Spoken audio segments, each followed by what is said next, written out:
Ladies and gentlemen, welcome to another episode in the Mira Commerce series of interviews with the industry leaders.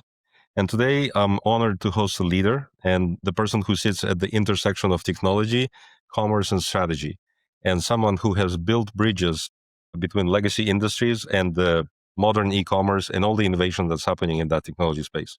You may have seen him as a face of BigCommerce in front of your social media feeds as the company was in transition to the new branding. But please join me in welcoming Lance Owide. He is a general manager of B2B at BigCommerce, which is now known as commerce.com. And he leads the global strategy and management of all the capabilities of commerce.com on B2B and manages that product as well. So it's from go-to-market execution, sales, the customer success, product direction, all of that. So lots to unpack today on the interview. And so Lance, thank you very much for joining me. Sergei, thank you so much for having me. I'm really excited for the conversation. Good. So today we'll unpack several things, and I'm excited to ask you a few questions that we've bounced around in the past weeks. The evolution and the future of B2B commerce, e-commerce. And the other topic I want to discuss is how legacy manufacturers and distributors and players in this B2B space, they can adapt to what's happening around them. Everybody sees what's happening on this B2C, consumer-related capabilities of e-commerce, and a lot of these people have to suffocate and deal with the legacy monolithic type software and applications, right? And then the human aspect of it. How do we balance performance, passion for this innovation, the purpose, and what would be your practical advice to those people who have to navigate these complexities today in their organizations? So let's unpack there, and welcome to the show. So let's start by talking about you. So I was surprised to learn a few days ago that you started in the math and economics and working at the investment bank and being the CFA, Certified Finance Analyst back in the day. And then somehow you ended up for the past several years at the e-commerce technology product company. So how did that transition happen? Yeah, you're right. I'm an econ major, a bit of a mathmo. Love to get myself into statistical regression once in a while. Nothing better, and I think that serves me pretty well in this job too. But the journey's been a different one, right? It's not a straight line. I started, quite rightly as you say, actually in asset management, managing multi-asset portfolios, bonds, equities, currencies, derivatives, a bit of everything. Did that for a little while. Then, as you rightly say, moved into investment banking. I was at UBS Investment Bank for a while. Really enjoyed that. Loved that. Wanted a bit of a change, though. Obviously, a challenging environment, but wanted a bit more challenge, I think. And pivoted into some time at private equity, in particular in the insurance space, actually. So buying and then managing insurance companies. Very, very different to e-commerce, but very challenging. An industry that was just ripe for digital maturity, but also just maturity across the board, across all their processes, systems, everything. And so really there, I was actually employee number 6 in a brand new entity that Apollo Global Management, one of the biggest PE firms out there, had spun up. Yeah. And we went and started acquiring insurance companies in Europe. I can tell you that was a huge amount of fun. I did that for just about 4 years, learned a huge amount, worked unbelievable hours, but I really wanted to get back to something that was my passion, which is technology. As I was kind of coming to the end of my tenure in the private equity world, I actually launched my own startup, built a little app, launched it. We didn't get funding. It wasn't as successful as I would have liked. It was focused on, it was a consumer-facing app focused on helping consumers connect their calendars together and schedule meetings. Think like Doodle or Calendly, but for social, for your own social needs instead of business. And that really reminded me that actually I really enjoy technology, and so I wanted to get back into the technology space. And at the time, I was looking around. What's the latest, hottest trend in the market? And it was most definitely e-commerce. E-commerce was absolutely booming, and I wanted to know how could I get on that train and learn more than anything else. And I applied for a role at BigCommerce. I actually knew someone who was already at BigCommerce, and he put me forward for the role. The initial role was to join just as we were about to close our acquisition of Feedonomics. And so I was brought on to usher the final kind of few months of that acquisition over the line, and then help bring that team on board. And for those who aren't familiar, Feedonomics is the number one product for syndicating products to advertising channels and marketplaces, used by 30% of the IR 1000. Incredible business when we bought it, still an incredible business. And so I actually spent my first 6 months doing exactly that, just helping that business get into the BigCommerce ecosystem, which is really, really fantastic way to start. And then as we were thinking about what could I do next, we realized that B2B was an area that we were playing incredibly well in. Manufacturing and distribution. We had lots and lots of customers on the platform, and that number was growing, but we weren't really focused enough there. And actually, my boss at the time, who was the COO, said, go away, figure out how big you think this opportunity is, and come back and tell me what we should do about it. And so I wrote a paper. This was back in the day where we were just spinning up our BigCommerce practice at Mira. We're hearing about this B2B bundle, an application that would give you additional B2B functionality on the BigCommerce platform that you can download, set up. And then there's the B2B Ninja, and there's all these dispersed places where you can download and install these apps and make it sort of work like a B2B platform, right? Well, that was it. It fundamentally, BigCommerce is built, and we should probably talk about what BigCommerce is. We've gone off a little bit, but we can come back to that. BigCommerce is built as a platform that can really sustain a lot of what B2B businesses need, right? Well, you know this better than anyone. What is B2B? It's often complex pricing, it's custom catalogs, it's lots of API calls because you've got ERPs, etc. in the mix. And so BigCommerce has always had a really strong foundation of manufacturers and distributors on the platform who trust us to grow their business. But at this point, we realized to your point, we could take that to the next level, right?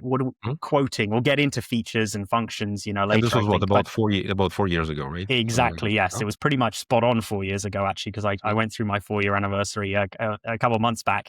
And at that point, we said, okay, we've got to focus here. And so that was when I put up my hand and said, I think this is an area that we can be dramatically successful, but we need to focus. And I'd like to bring that focus into the business, and stayed focused on B2B ever since. I want to anchor us in something that sometimes people skip, and they sort of assume that everybody thinks about B2B the same way. And B2B tends to be a very different things for different people. And there are countless shallow podcasts out there where people just talk B2B and ERP and EDI and quick ordering and account hierarchies and all of that. But I think people fail to grasp the fact that this is the universe in itself. And so I wanted to ask you, what is your definition of B2B? Yeah.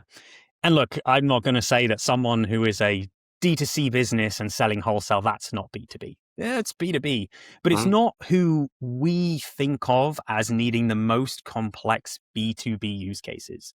Those manufacturers and distributors that are building products that are sold to other businesses. That's how I really think of it. When I come to work every day and I think about where's the most complexity and the complexity that we need to solve, that's how I sort of define it. Manufacturers, distributors, building and selling products that are for other businesses, right? So I'm not there talking about those that are, manufacturing shoes and then selling those to a retailer. Of course, that is B2B, right? But that's actually a reasonably simple use case of B2B that is, and I don't want to, oversimplify there, but that is easier to service today. And that actually, that's not where a lot of that complexity comes in.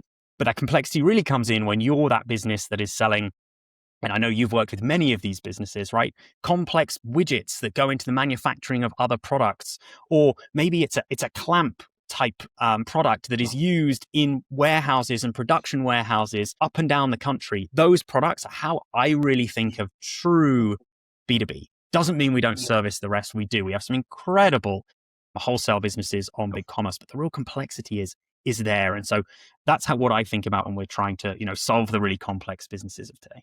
And as agencies, we don't touch that level of complexity when we work with direct to consumer or B2C web storefronts.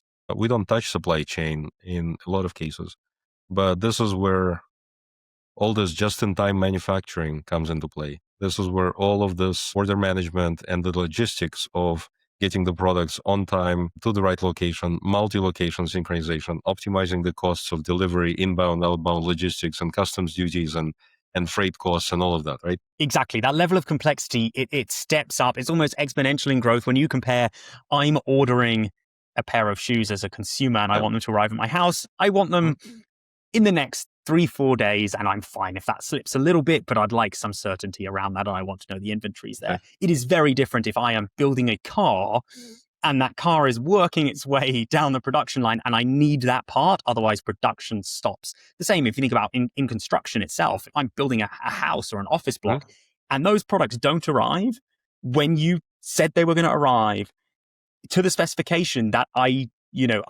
put in that purchase order, we're in real trouble. And that level of complexity is the problems that I love to solve all day. Okay, now at this point in time, a listener would say, okay, these guys get it. They understand my business. They're like, I'm complex. I have all these unique requirements. And so what can they offer me? So what does BigCommerce, what does it look like today? What are you giving to the user? Yes, I think that's a great question. But I'll maybe answer that with a commerce, right? For those who aren't familiar, you sort of alluded to it. BigCommerce, we have a parent brand. We actually have 3 distinct products underneath that brand. BigCommerce, which is our e-commerce platform, MakeSwift, which is our visual editing tool, and then Feedonomics, which is just the best product out there for really optimizing product data wherever it's going, ingesting it and sending it wherever it's going. And the way I think about the problems that we're solving, it's about driving revenue growth and delivering optimization of the business. So driving cost out where you can, right? Revenue growth and optimization. And that's how I bucket into those two. If you're a B2B business, chances are you're trying to do one of those things, right? You need to grow and you're figuring out how are you getting that growth. Is it from new customers? Maybe you're growing into new regions or into new brands, you're expanding your reach, or you're increasing share of wallet, right? So you want your AOV to go up. Maybe that's through experiences, or you're driving operational efficiency into the business. So we're trying to get cost out, and that can be operational efficiency in back office, front office, so sales teams, etc. And so our suite of tools is ultimately built to deliver on those two levers, and all 3 tools do that. And that's how I like to think about it. Interesting. Interesting that you describe value that the platform delivers this way. When I think about value creation, I think that it's, you help grow revenues, you help reduce operational costs and improve efficiencies. But I also think there are 2 other pieces, which is risk mitigation and then time to market, or maybe market share, which is the byproduct of the time to market. We're currently working with one of the interesting companies in Canada, and it takes them about a year and a half to spin up a new customer, a new large customer. Imagine that. And the digital platform that is custom is not allowing them to spin that customer up with their unique requirements. Is something that they want to shorten as a period of time. You say imagine that, Sergei. That is the case for so many manufacturers and distributors out there that I speak to on a weekly basis that are in the same position. This industry, I'll come back to answering your question. This industry is going through consolidation. There is a lot of acquisition happening, especially in distribution as margins get squeezed. If I'm a distributor, maybe I'm a mid-market distributor who's acquiring some other competitors, or a large enterprise acquiring lots. When I acquire that business, it cannot take 6 months for me to spin up a store or to ingest that into my site. It's unacceptable today. But those businesses that are often on legacy platforms will suffer through that. That's what they have to, that's what they're putting up with. And I see that time and time and time again, as do you. And so through our 3 products, I'll be short and snappy. BigCommerce, ultimately, that's the e-commerce platform. But what we've built into that are a suite of B2B tools, right? That manufacturers and distributors need ultimately to achieve those goals that I mentioned, growing revenue and driving operational efficiency. That's things like customer CPQ and backend CPQ, right? I can place a quote and then respond to that quote. I can have companies exist in my e-commerce platform with multiple hierarchies and multiple users and multiple roles and permissions on top of those users. Kind of bread and butter today for B2B businesses. It's complex. That's how the businesses operate. Invoice payments, moving that online. People think, why does that matter? There's nothing more important than getting paid and paid fast and having a unified experience as you do it. Things like credit, right? How do you turn on credit, turn off credit? I want you to be able to use a check out on 30-day terms or 90-day terms. Yep. Maybe I want you to be able to use credit card or not use credit card. Only ACH can you know, all of those things. And we've packaged that into what we call the buyer portal, which is our front end for our manufacturers and distributors buyers. And so we've effectively, for those a little more technical, it's a React app that we've built that is open source, so you can take it and do whatever you want with it. But it's the great starting point, right? It's got all of those features packed into it, and it's ready to go. On top of that, we have MakeSwift, which is our drag and drop visual editor, right? In B2B, it's not necessarily about creating fantastic looking pages with the best imagery and videos that play automatically, but it's about having the right content in the right places when someone's on that page. And MakeSwift makes that possible, especially when we're talking about conglomerates, right? Who might have 20, 30, 40 brands. They can create one React widget or component that represents maybe warranties or RMA, and then they can use that across all of their brands. So really accelerating the time to market and the speed with which you can get pages live and make changes to them. And then finally, Feedonomics. As I said, Feedonomics is used by 30% of the Internet Retailer 1000, the best product for ingesting product data and then sending it to marketplaces and to advertising channels.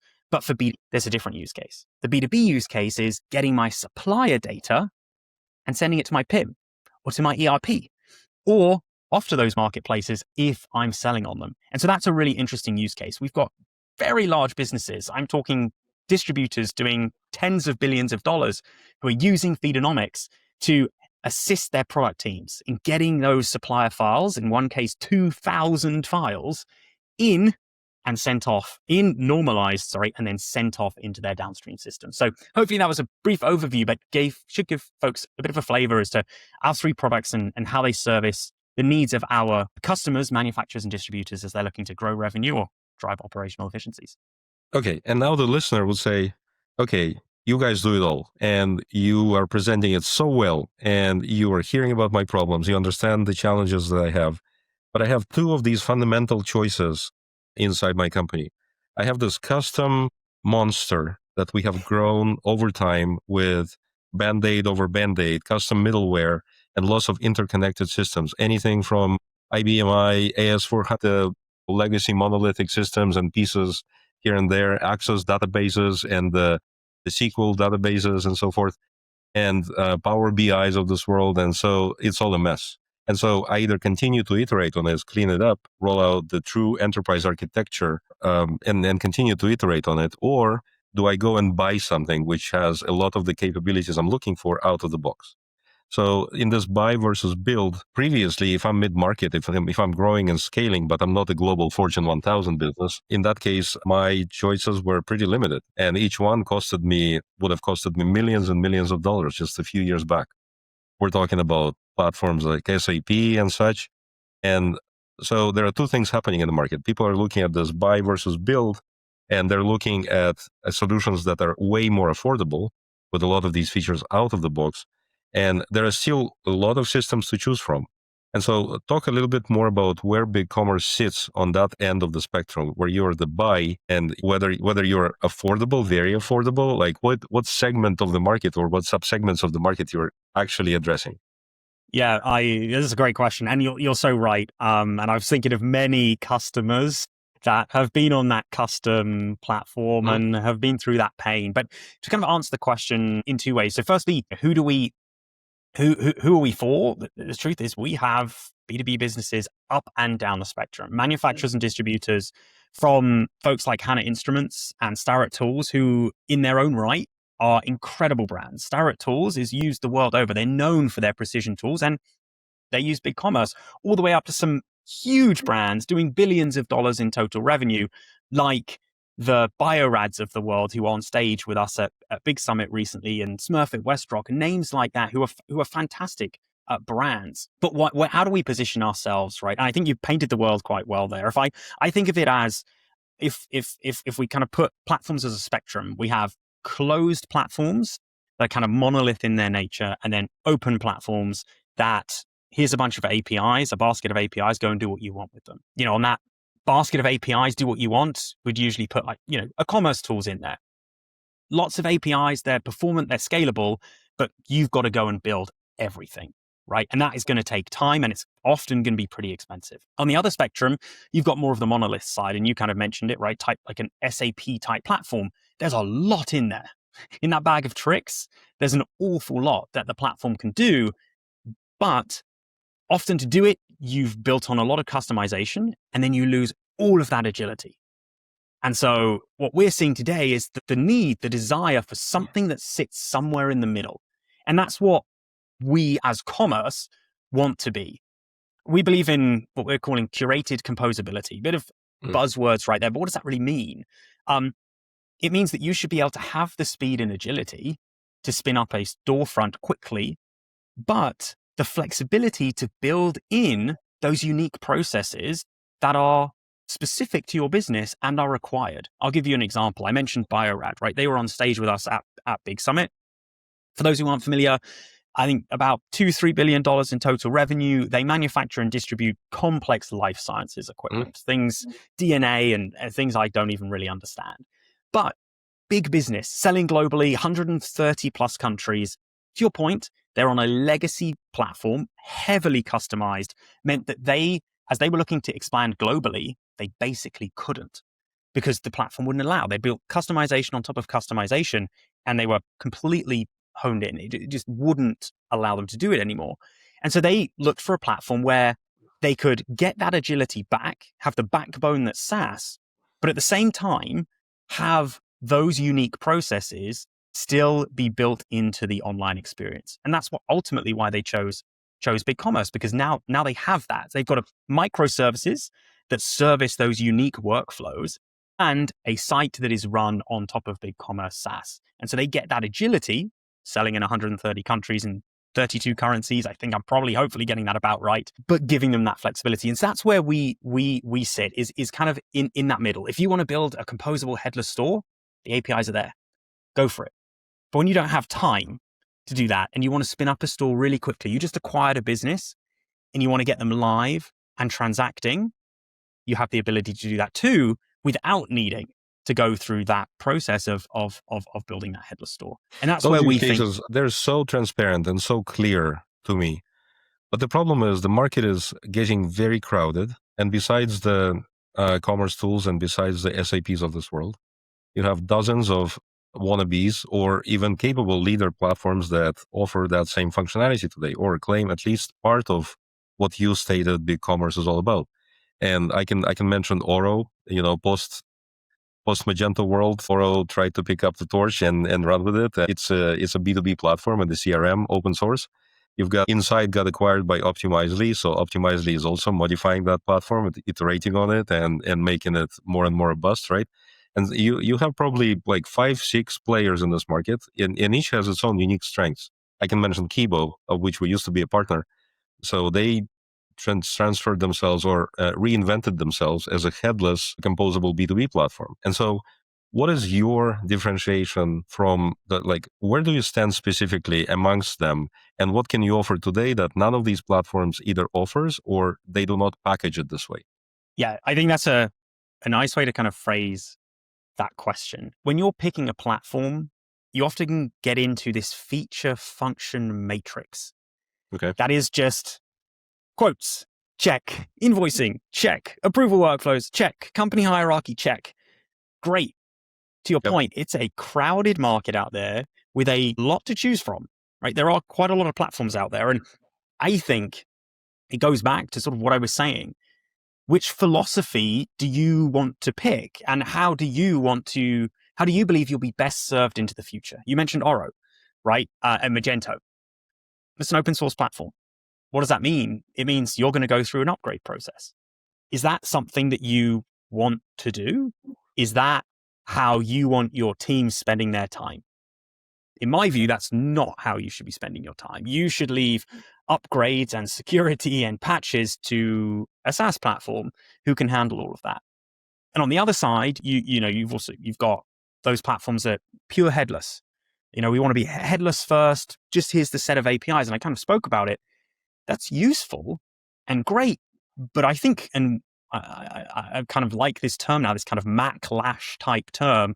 We're a member of the Mac Alliance. We believe in those principles, but you've seen a real push back against some of the kind of, unfortunately, some of the experiences that businesses are having when choosing Mac first, headless only platforms because of just the time it takes and the cost to get live, especially in a market today that is moving so fast.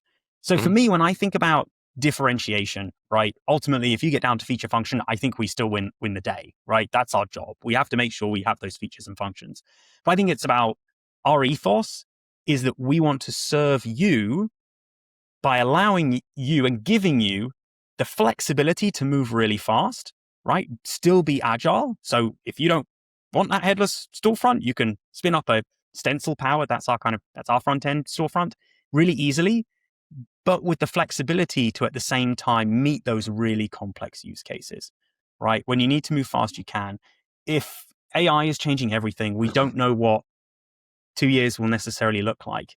You need a platform that's going to allow you to plug into those tools, be agile for the future. And for us, that's BigCommerce. People often ask me why we chose BigCommerce to partner with 6 years ago when I took over the company. And I think to extend or expand on what you just said, to me, BigCommerce has always been an ideal shopping cart. You guys did not claim to do anything other than being the most, the highest performant shopping cart out there, where I can view the product, compare the product, add it to cart, check out, and you relied on the partner ecosystem to actually expand the functionality. And so this philosophical principle to me was a fresh breeze because we used to work a lot with Magento and Demandware. We used to work a lot with Kibo. And you look at custom modules and customization of that core of the platform that you're working on, and then your security patching, your updates, upgrades become impossible. You need to refactor every single time that a new patch comes public.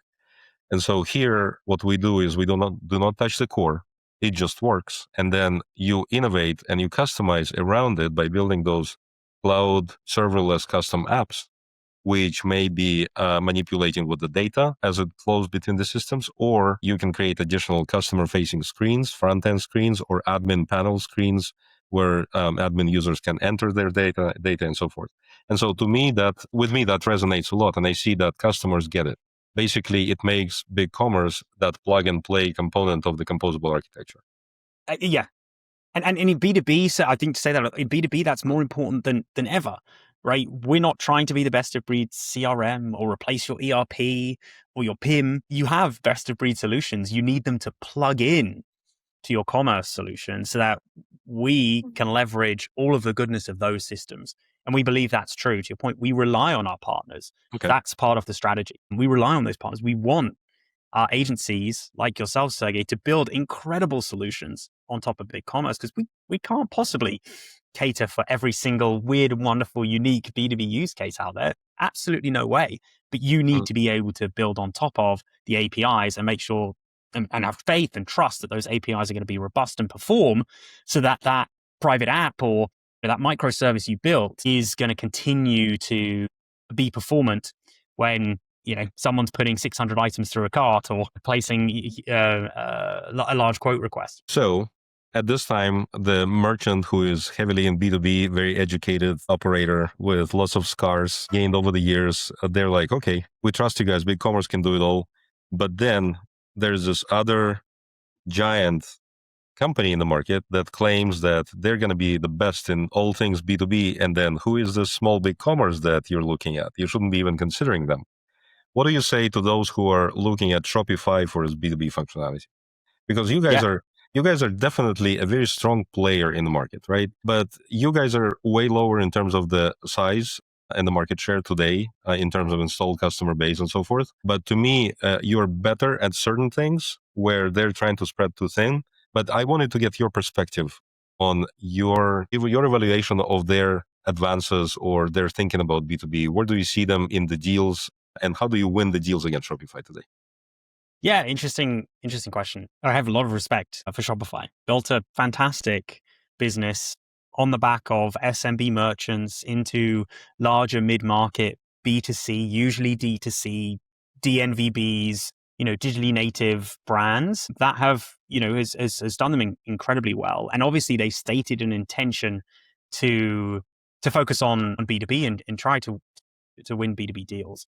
I think there's a couple of things. One, we started right at the beginning. You asked me to define B2B. And I think it's important we understand what is that definition of B2B for us and for other platforms. As I said, for you, B2B to me, and what I come in and think about every day is manufacturing and distribution for businesses that produce products for other businesses, right? When I look at other competitive platforms like the one you mentioned, I think they think about it differently. If you look at the way their team talk about it, the content that's out there, it's more about D2C businesses going wholesale, which is a very, very different proposition when it comes to the complexity of the business itself, right? That's not the same as I'm a manufacturer of, I mentioned Bio-Rad, of complex life sciences equipment. I have really complicated process that I need to run on top of your e-commerce platform. Help me do that. And so I think there's a fundamentally kind of different area of B2B that we're looking at and focused on, and the way that we position ourselves, I think, is pretty different there as well. And then for me, it's about the model that we have built as BigCommerce. Again, we can get to feature function tick box, and I believe we win that every day, and we do. And we see that in deals, right? Things like CPQ, things like multi-company hierarchy, things like invoices.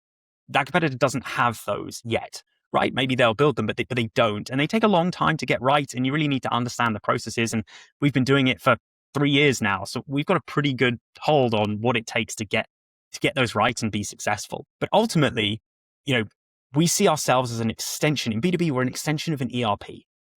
Not every Very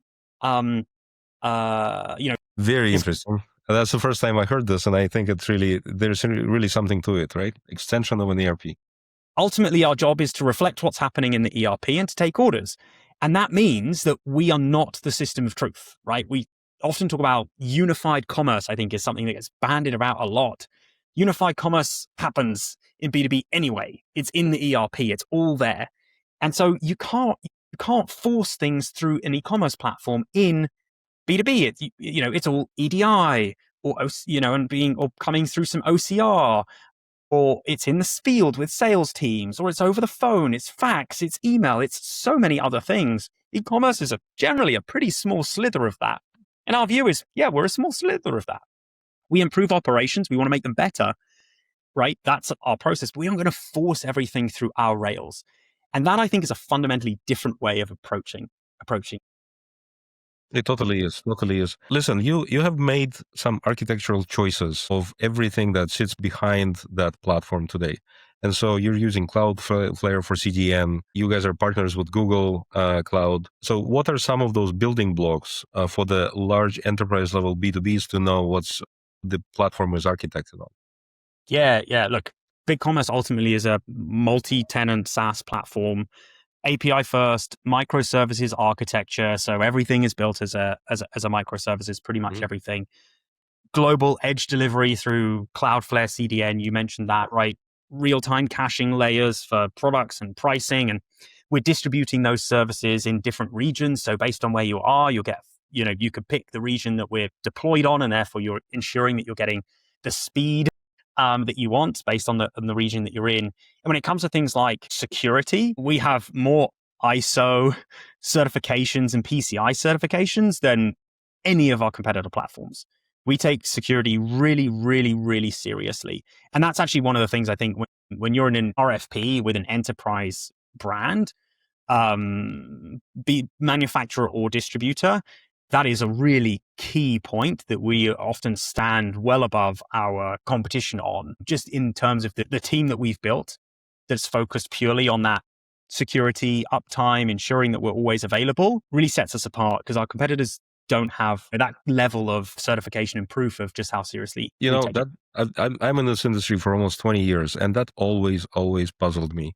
Why there is so little attention paid to security, cybersecurity, both on the merchant side as well as on the platform side, that they do not highlight that and do not actually pay enough attention to that. And I believe that this mindset is changing finally, with the agentic commerce and with all of the agents shopping on behalf of us in a few months from now.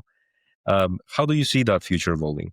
So let's pivot over more into this area where it would be natural to assume that the supply chain is going to be managed by agents. And we're looking at agent to agent kind of agentic future where machines are going to shop from each other, being way better at it, looking at just-in-time inventory availability and the pricing flexibility and the level of discounts that they can afford given the volume of transactions and so forth.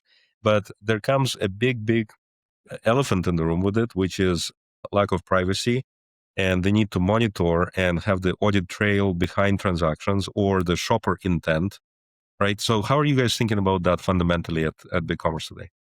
Yeah, I think this is a really interesting discussion because in B2C right now, discoverability and AI is all anyone is talking about, right? It is taking over as businesses ask themselves, how do I ensure that, I've seen my traffic drop, not great. Now, how do I get it back? Or where's it gone? Oh, it's gone to these AI LLMs. And now I need to figure out a way to optimize my discoverability in those channels. And we with Feedonomics are really at the forefront of that with our partnership with Perplexity and many more to come. I think this is where B2B is going to completely outstrip B2C.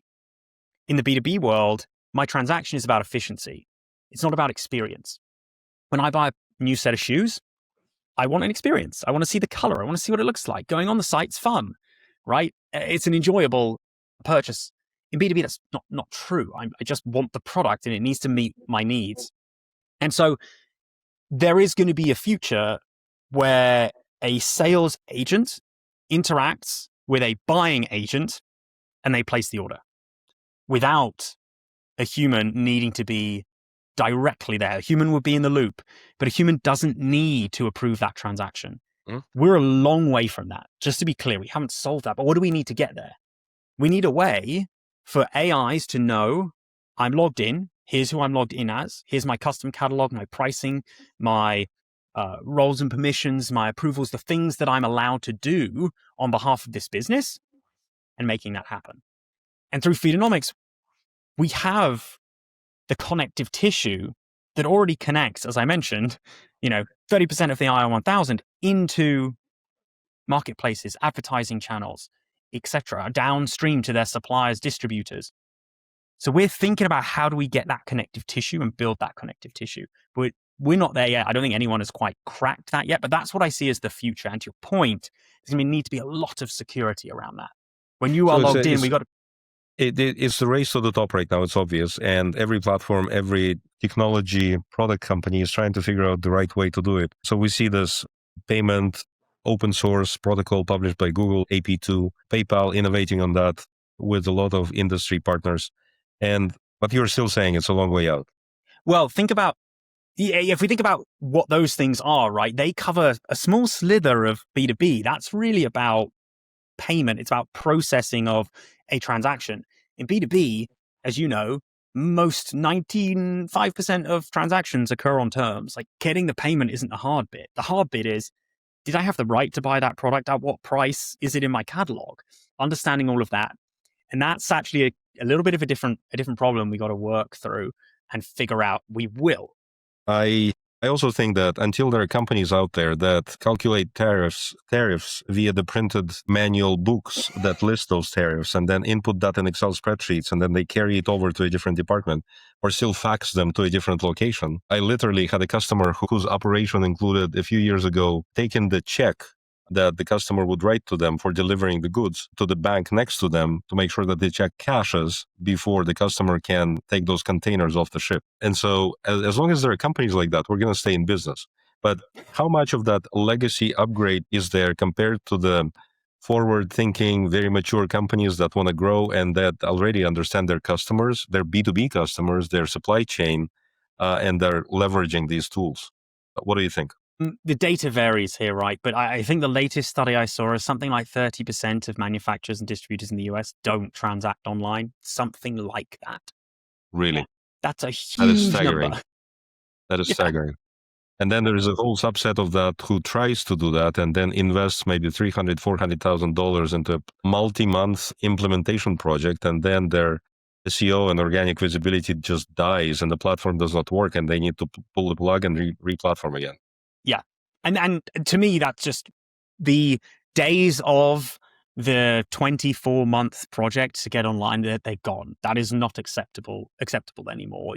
You can't go through that process. You need to move fast. You need to show ROI and then iteratively build. And you need a platform that can enable you to do that, right? And continue to improve the processes. And I think also segmenting customers. I think businesses have started to think about how can you segment customers in a way that enables you to do that, right? Can I move my long tail online before I move my core customers? And which of my core customers can I carve out and get online because the processes meet their needs? And I see more and more of that happening today. And I'm advising that, right? You know, that's exactly what we're advising businesses to do, from mid-market all the way up to, you know, large enterprise businesses. Get online fast with a subset or cohort of your customers. If it can't be all of them, start showing that ROI and then build on top of it to iteratively improve. To your point, just biting off the entire elephant at once, it's just not agile. It's not the way that businesses are operating, say, or should. So let's move to the human side of it. But before we do, I do want to ask you this one thing. So with all the market noise about AI, a lot of this is smoke and mirrors. You guys have announced recently that you have the MCP server and infrastructure available for people to begin innovating, leveraging that. And there's the AI labs that is created and it's open for the partners that want to jump on board and develop some cool prototypes with you. What is real? What is real to expect from you guys in the next 6 to 9 to 12 months in terms of functionality and the roadmap? Yeah, I think that's a great question. A lot. We're really focused on delivery of AI tools, both on the commerce platform side, BigCommerce platform side, and within Feedonomics. And so you mentioned it, our MCP server. Often I think, what is it? I even forgot what MCP stood for earlier. That is allowing AIs, it's giving AIs the interface into your storefront, right? So I think the demo you're referring to is at our big summit. When I gave that demonstration, right, it was Claude, I think we used. Accessing the store, getting products, finding the product detail, adding them into a cart, and then servicing back a checkout link that took you straight to a checkout with those items in it. That's great, right? AI tools can now do that. And to your point, that's in kind of early developer preview. For those developers that want access, they can, and they can start playing around. What makes me really excited, Sergei, is folks like you who are going to, when they get access to that, are going to build some really cool stuff. Really cool stuff. So I'm really excited about that. The other areas that we're focused on, of course, Feedonomics, connectivity into those AI channels. So Perplexity, Gemini, Copilot, etc. ChatGPT, we're working on building that connectivity. We have our beta in Perplexity, and we're working on more of those. You're going to see us, I think, pretty much leading the charge there compared to competitors, because we already have so many customers that are asking us for this and such great relationships with those channels. Also in Feedonomics, being able to generate content. So let's say, as we think about what do those AI tools need? They don't just want a title anymore. That's what Google wanted. It wanted to, a fully formed title now and price. Now you need so much more information, right? What are the attributes for this product? Can it be used in the rain? Does it function in the sun? Is it right for a wedding?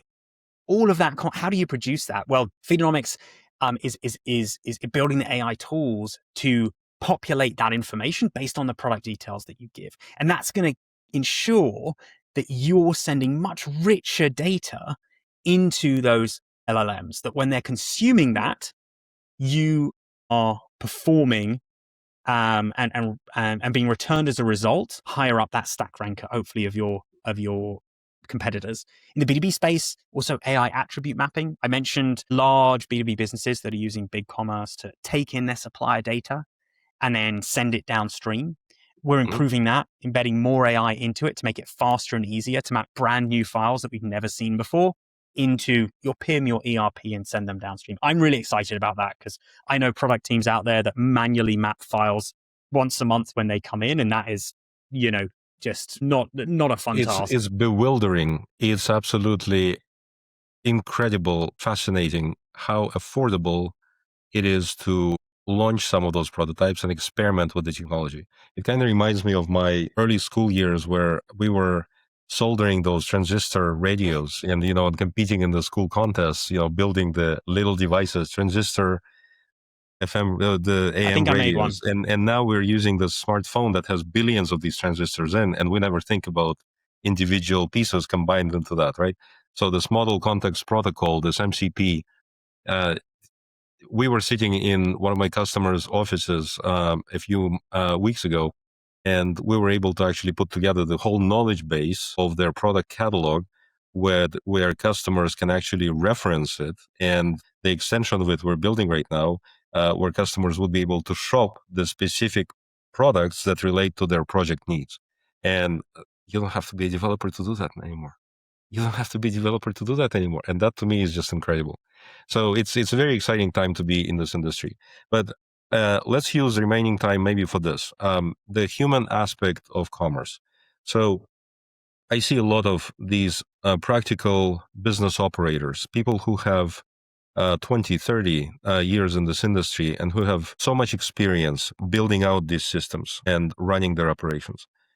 How can they ensure that they're not misplacing their trust or they're not making wrong choices when they consider these technology investments and the roadmaps? Where do you see people making the most mistakes and how to improve the hit rate on that? Yeah, I think you mentioned it almost at the beginning. Like, some of the most important things for B2B are people and processes. Those are so key. And often manufacturers and distributors get almost blinded by the new shiny thing in e-commerce that they're going to go after, or even in just digital transformation generally. And I think most important is ensuring, one, that you are aligned to business goals. You are not building e-commerce for the sake of building e-commerce or digitally transforming for the sake of digitally transforming. You're driving revenue, you're delivering operational efficiency. And how is that? Which lever are you going after? Tie everything back to that. That's number one. Number two, people. To your point, be clear about the skill sets that your teams have and that they don't. And where you need to bring in external expertise, bring it in.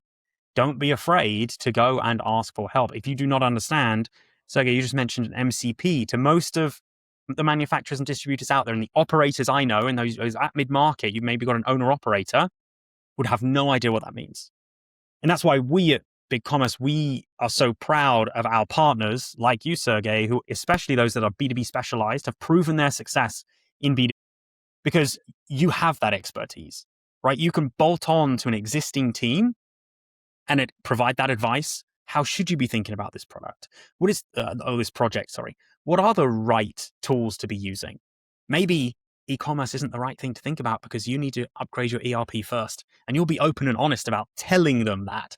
And so I think that's really important, right? Aligning to the business, but then as you think about the people that you have in your team, if you don't have the expertise, find the partners that can bring that in, and then finally alignment. Thank you for the kind words. And I think my personal advice to people in this situation would be this.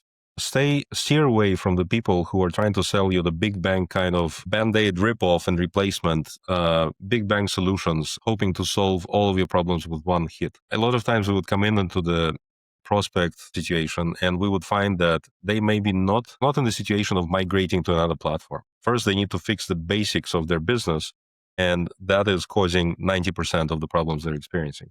And so this is one of those things where we also have to define our set of values, and you want to go after maximizing our billable revenue and expanding within that client and sell as much as we can. Or if we are really interested in the long-term trusting relationship, to tell them that they actually don't need our services for now. They need to fix X, Y, and Z in their business and then reach out and we'll help them after that.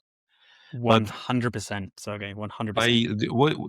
And in closing, to people who are choosing the technology, who are choosing the partners, what would be your advice, like how to go about that? A lot of them put a lot of these RFPs with a lot of strategic questions that a lot of them are now filled in by AI, just as they're generated by AI.